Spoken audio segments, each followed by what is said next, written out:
Dalam rangka ulang tahun IFGF Surabaya yang ke-30, kita berbicara mengenai values dan DNA yang kedua. Dan kalau Anda perhatikan, kami tidak hanya gereja lokal di Surabaya, tapi juga membawai 27 yang ada di bawah Region 2. Dan kalau kita perhatikan juga, para pendeta, para pastor yang ada, itu tidak memulai sebagai pendeta penuh. Mereka adalah orang yang bekerja, dan Tuhan menempatkan mereka di suatu kota, dan kemudian Tuhan panggil untuk melayani, baik dalam pekerjaan maupun melayani jiwa-jiwa yang Tuhan sudah percayakan. Dan dari 27 itu, hari ini saya mau undang 3 orang, hari ini 3 gembala yang mereka sudah menggembalakan sekian lama. Ada Pastor Urbanus yang sudah menggembalakan 12 tahun di ND, Nusa Tenggara Timur, dan juga ada Pastor Wanda yang sudah menggembalakan selama 2 tahun, dan juga 12 tahun melayani di AFGF Hong Kong. Dan juga ada Pastor Awen yang sudah 5 tahun menggembalakan AFGF Canberra, dan dia 12 tahun melayani Tuhan dengan berpindah-pindah kota, sempat di Singapura, sempat di New Zealand, dan Tuhan taruh di Canberra. Nah, hari ini saya mau tanya kepada rekan saya yang juga turut mengembalakan region ini, ada Pastor Hadi, yang khususnya di region 2B ini membawai untuk Hong Kong dan juga Indonesia, mulai dari Bali, NTB, NTT, dan juga Jawa Timur. Nah, coba kasih kesan-pesan tentang Pastor Urbanus dan Pastor Wanda yang selama ini Anda sering berkomunikasi dengan mereka-mereka ini. Oke, Shalom Pastor Raymond. Kesan-pesan saya mengenai Pastor Urbanus, memang Pastor Urbanus ini saya sering berhubungan, maksudnya kita sering berkomunikasi dengan Pastor Urbanus, dan saya lihat beliau ini seorang pastor yang suka bermisi, Pastor. Ya. Jadi, Pastor Urbanus ini seorang yang gigih bagi saya, meskipun dia juga nggak lepas dari banyak masalah, bahkan beberapa musim yang dia lalui itu nggak terlalu enak juga, gitu loh. Tapi saya melihat, gitu loh, kegigihan untuk jiwa-jiwa yang baru, yang terakhir mereka ini menginjil sampai ke desa-desa, bahkan waktu kita mulai rada mengerem mengenai misi, beliau tetap bersemangat gitu, dan itu yang membuat saya juga menjadi berapi-api, karena memang people is our mission adalah kita ini menjangkau jiwa sebanyak-banyaknya, memenangkan jiwa sebanyak-banyaknya, dan saya bersyukur Pastor Urbanus mempunyai semangat yang terus-menerus gitu. Pastor Wanda saya juga kenal juga karena dia di bawah Region 2, dia dulu sebagai seorang tenaga kerja ya, dari Indonesia ke Hong Kong. Dia juga sebagai asisten rumah tangga. Dalam kesetiaannya Pastor Wanda, saya percaya bukan cuma dia sebagai asisten rumah tangga, dia punya suami, tapi dia juga sekolah teologi, tapi dia juga satu hal yang luar biasa. Tuhan memberi tanggung jawab lebih lagi dalam hal apa? Dalam hal Pastor Wanda sekarang mempunyai usaha bersama dengan suaminya juga sendiri, Pastor. Jadi awalnya cuma sebagai tenaga kerja yang dari Indonesia, tapi di saat kesetiaan Pastor Wanda, saya percaya Tuhan menambah-nambahkan lagi. Jadi saya lihat kegigihan beliau melayani Tuhan juga membekali dirinya dengan kebenaran firman Tuhan. Itu yang luar biasa dari Pastor Wanda. Terima kasih, Pastor. Nah, saya mau dengar dari Pastor Wanda sendiri, bagaimana waktu datang ke Hong Kong sebagai tenaga kerja Indonesia, tapi yang terakhir saya lihat, beliau sekarang menjadi partner, bahkan menjadi direktur sebuah perusahaan PJDKI. Silakan Pastor Wanda, ceritakan tentang mujizat yang saya berikan waktu itu. Ya, saya menikah, saya masuk di Hong Kong sebagai asisten rumah tangga itu tahun 2004.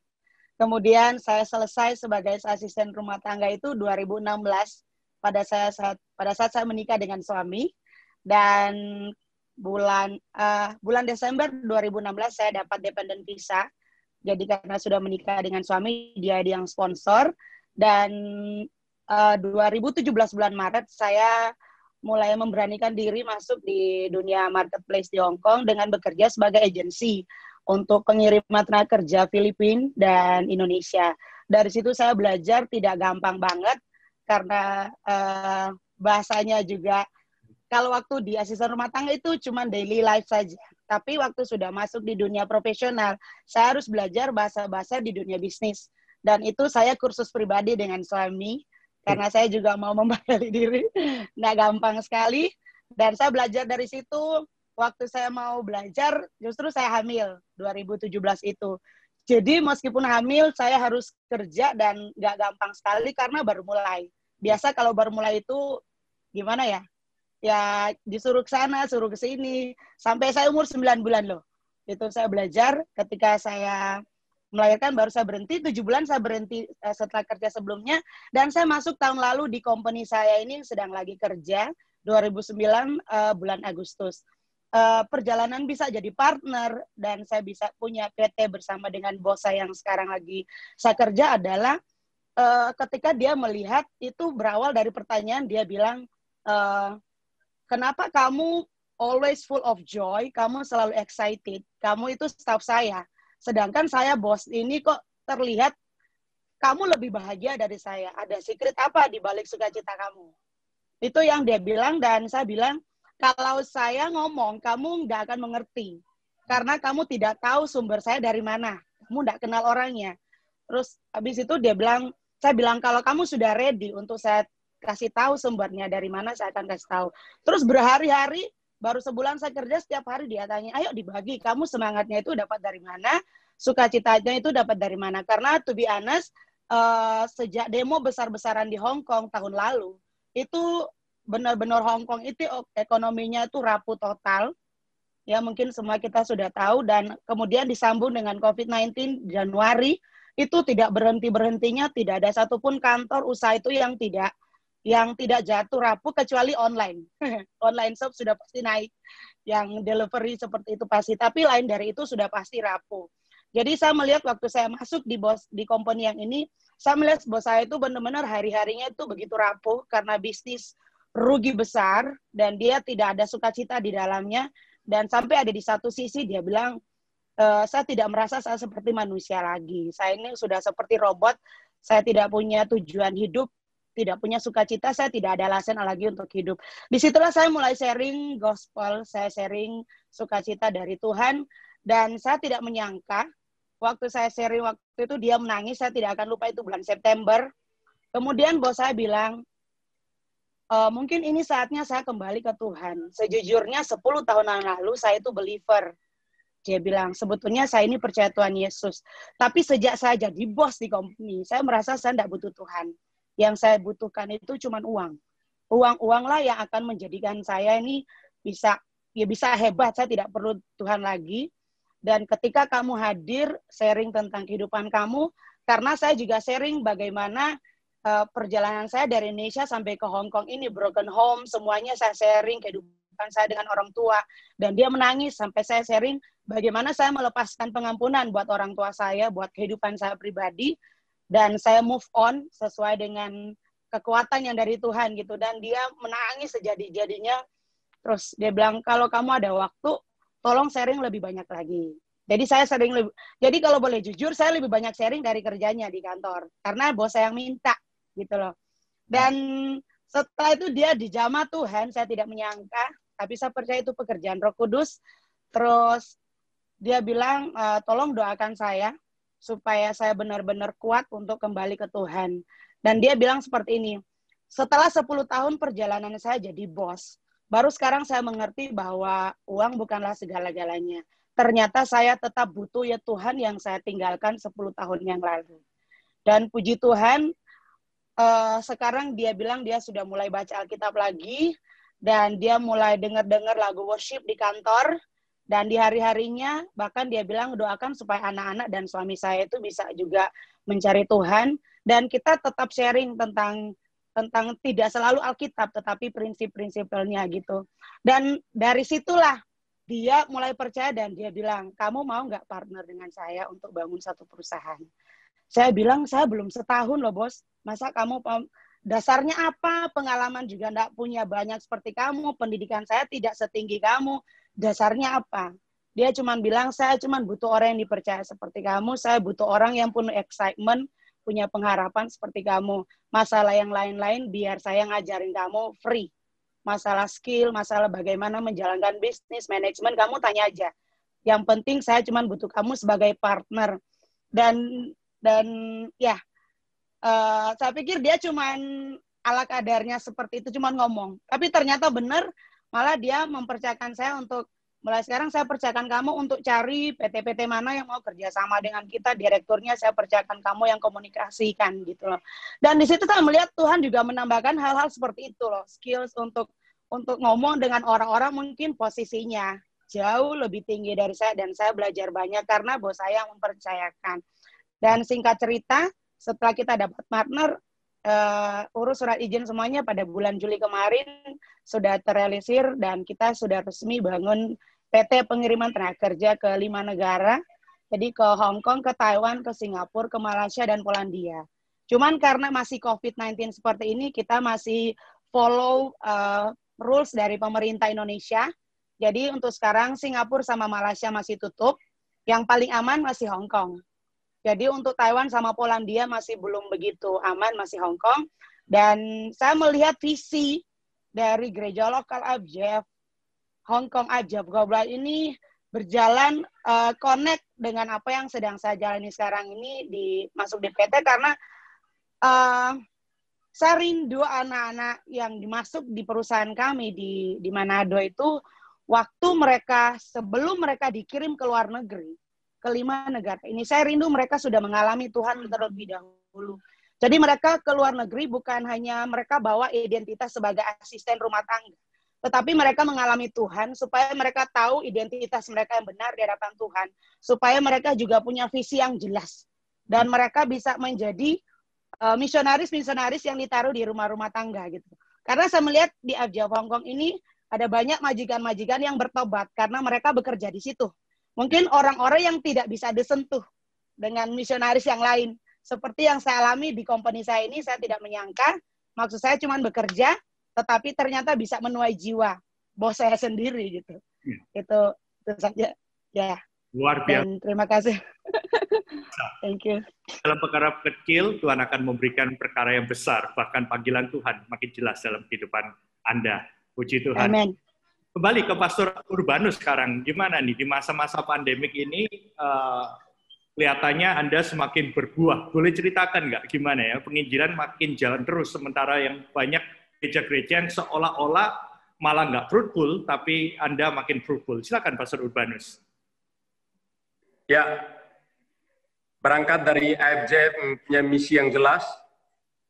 Sejak waktu awal Pastor Raymond dan Pastor Phil dulu mengutus kita ke India dengan sebuah pesan. Apalagi zaman dulu itu waktu kita diutus dengan setiap hari kita disuruh untuk one soul, one pastor, one church.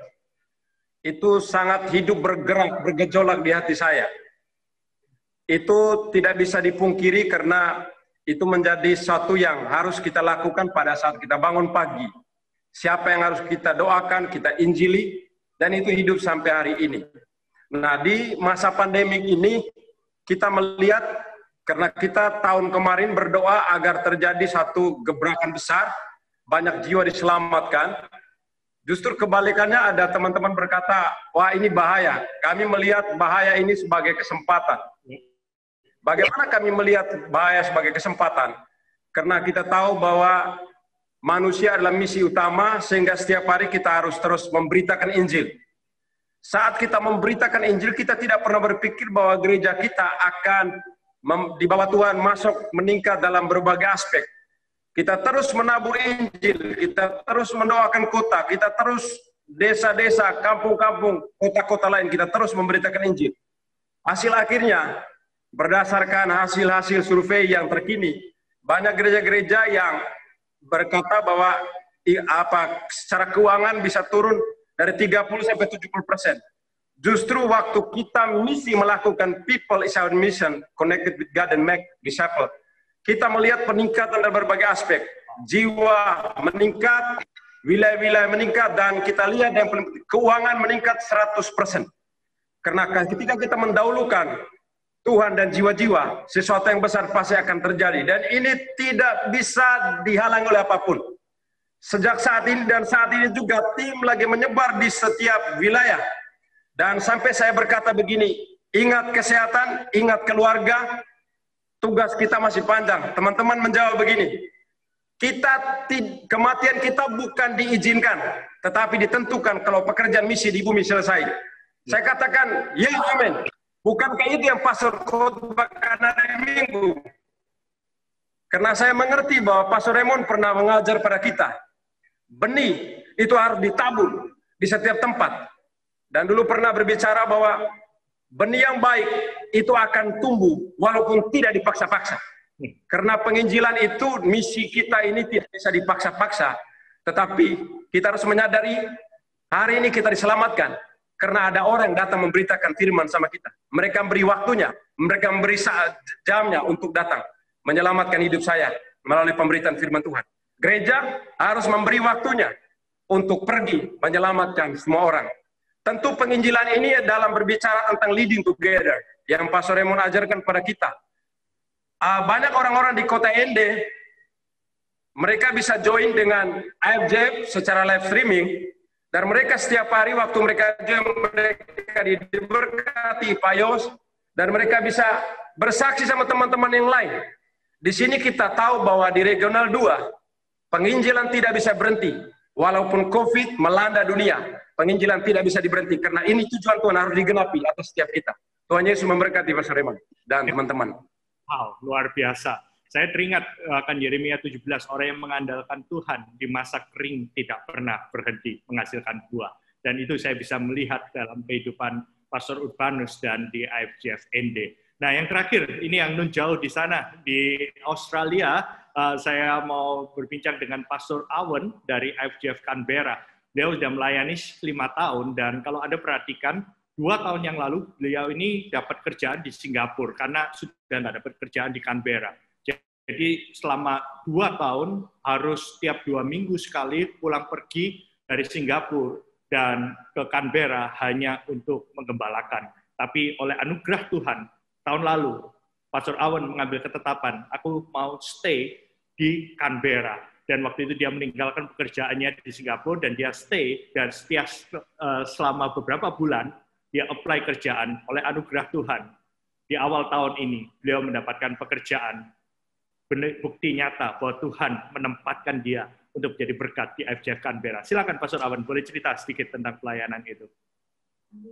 Ya, jadi dari 2017 memang saya berusaha untuk mencari pekerjaan karena sebagai pendeta dan profesional saya juga harus menjalankan misi Tuhan buat kota Canberra, juga melayani seluruh jemaat dan juga melakukan penginjilan dan pemuritan di kota Canberra. Nah, 2015 kita bermula dari iCare, persekutuan doa, dan Tuhan juga tambah-tambahkan pekerja, dan kemudian juga Tuhan mulai bekerja secara luar biasa melalui gereja Tuhan di kota ini, dan kemudian juga mulai September 2015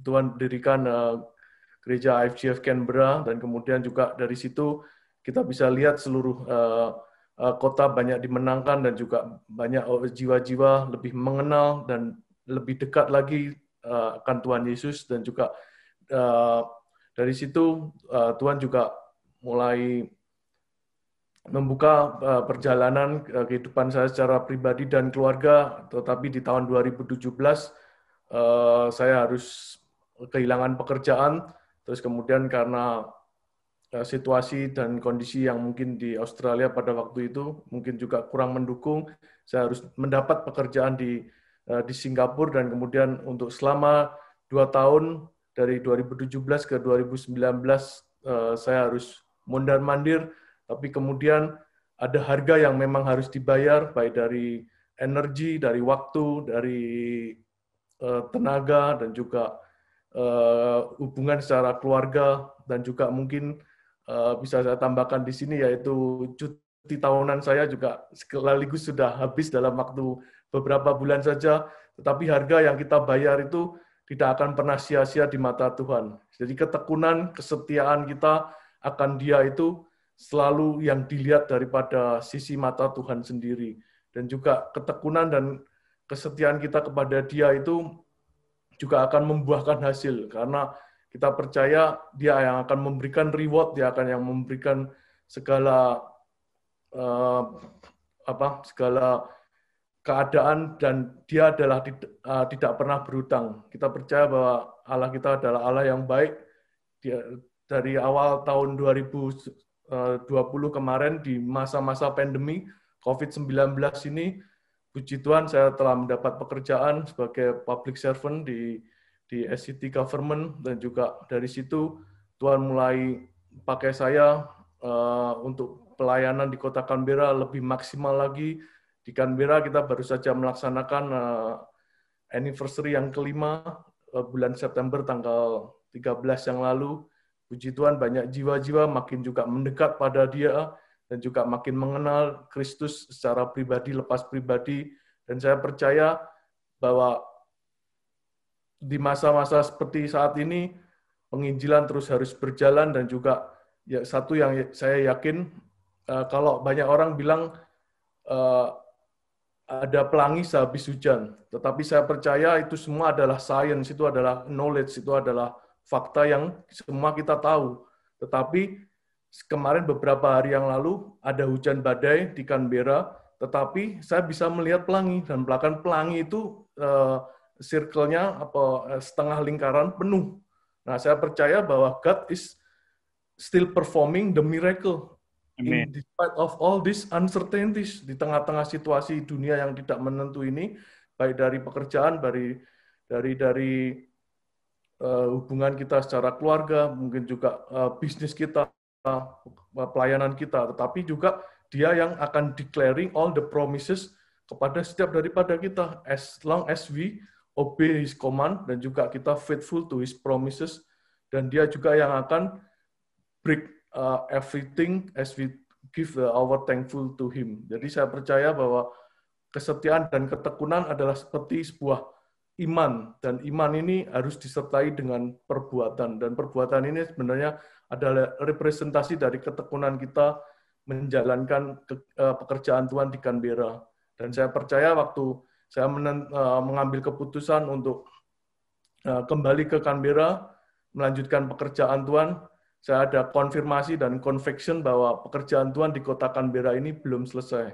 Jadi saya percaya bahwa ketika kita melangkah, ketika kita mengambil sikap di dalam game plan yang Tuhan telah berikan, Tuhan sendiri yang akan membuka jalan, Tuhan sendiri akan memberikan suatu breakthrough atau terobosan, dan juga Dia juga yang akan menyediakan segala sesuatunya buat kita. Amin.